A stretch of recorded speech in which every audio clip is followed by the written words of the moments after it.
everybody. Welcome back. This is the Signet with the OEC. We're going to continue the discussion of picture tools and using pictures in your trading. Now, guys, it doesn't matter if you're trading stock, options, futures. It doesn't matter if you're a day trader or a swing trader. You need to keep track of what you're doing so that you can go back and review your work and find ways to do it better. All right? And we're not trying to build a tax document.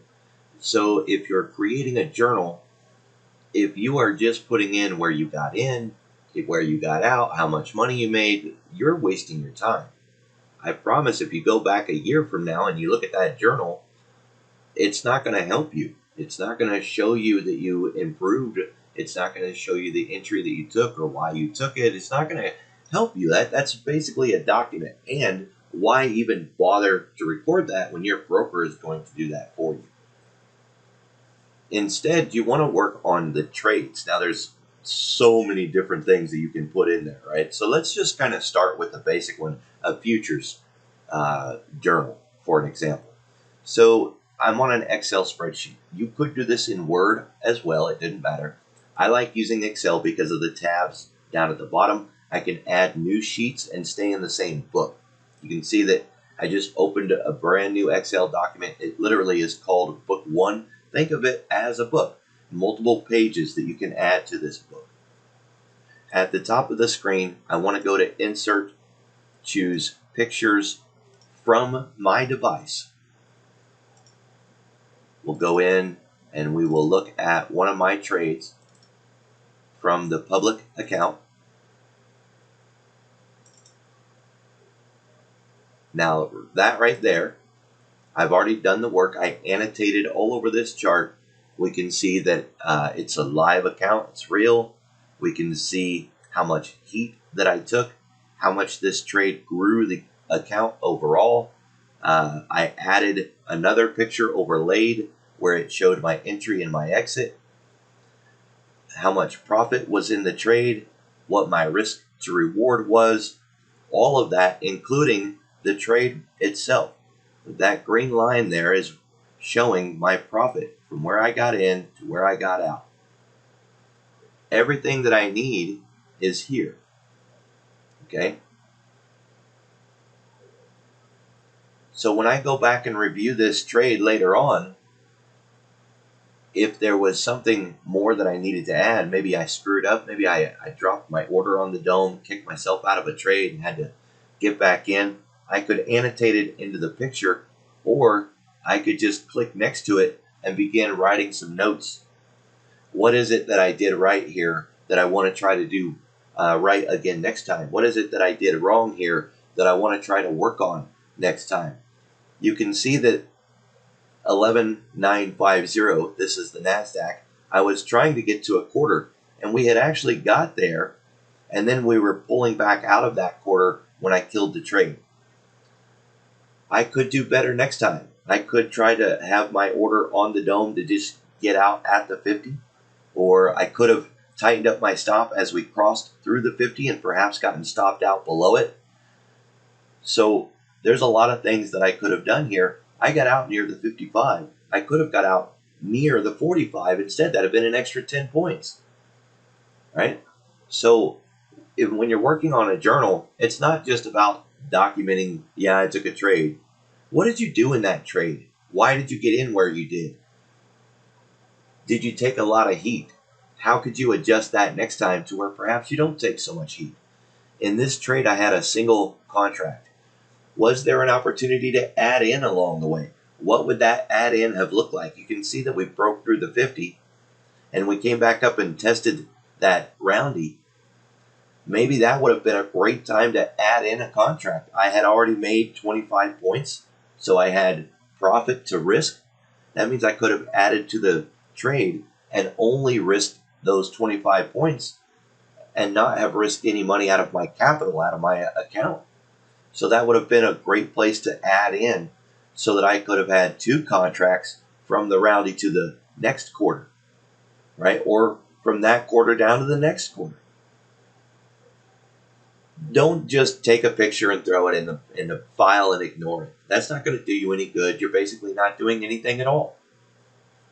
So you could open up an Excel spreadsheet and you could name this something like pictures. That's original, right? How did I do that? I double clicked. Okay, so let's just open a new document. It's called Sheet 2. Maybe I name that trading plan, and I begin to go through and develop a trading plan so that when I'm importing pictures, if this was a trade based off of my trading plan, I can put that kind of note here. Okay, there's a lot of different things you can do with Excel, and I promise the more in-depth you want to get, it'll do it. Oh my gosh, guys, Excel's amazing. But you almost need to go to school to use the damn thing to its full potential.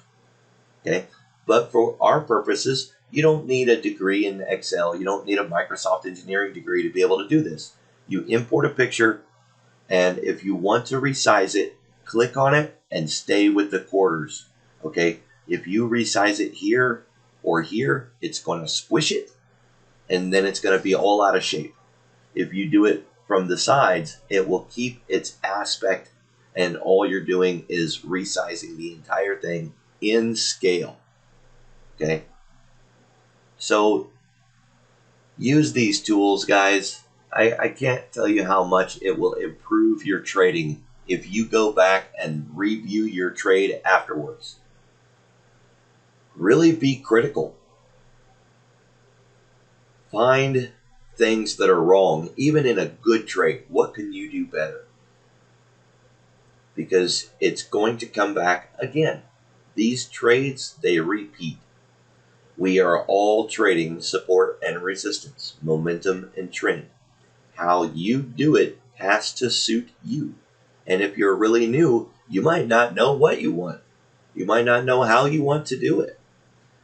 You can use the bones of somebody else's technique or strategy to kind of get you started, but at some point you're going to have to customize everything that you do to match you.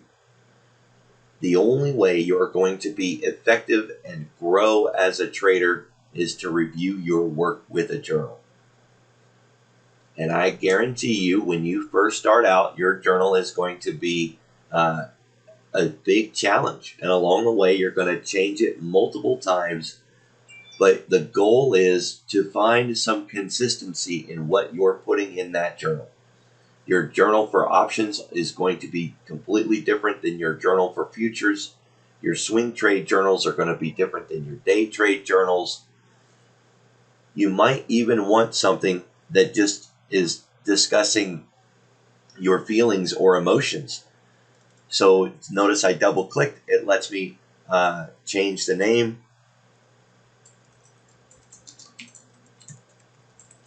Maybe I want to make one for personal perspective so that I could go in here and write a note saying yesterday, September 2nd, 2020, the market moved in an extreme manner. It was aggressive at the open. I felt uncomfortable. I really didn't like any of the trade setups through the morning, and I decided to wait for the afternoon.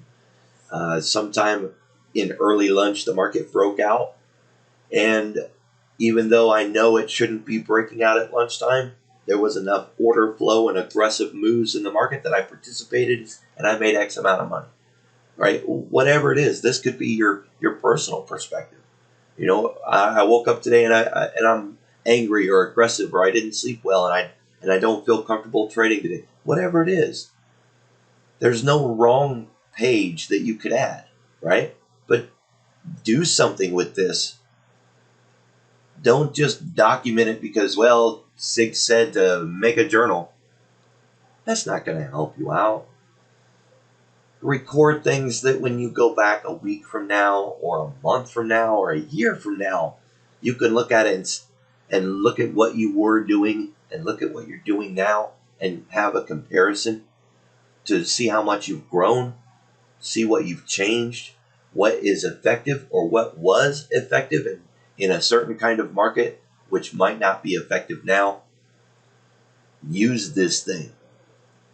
All right, so in the first video, we talked about drawing tools, picture tools, being able to take a picture and to annotate it, to make it pretty like I made this one.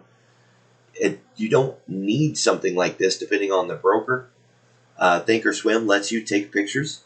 So, if I was trading on Thinkorswim, I could just use Thinkorswim's picture program. But if you don't have a picture program, there's a ton of them, free and paid for.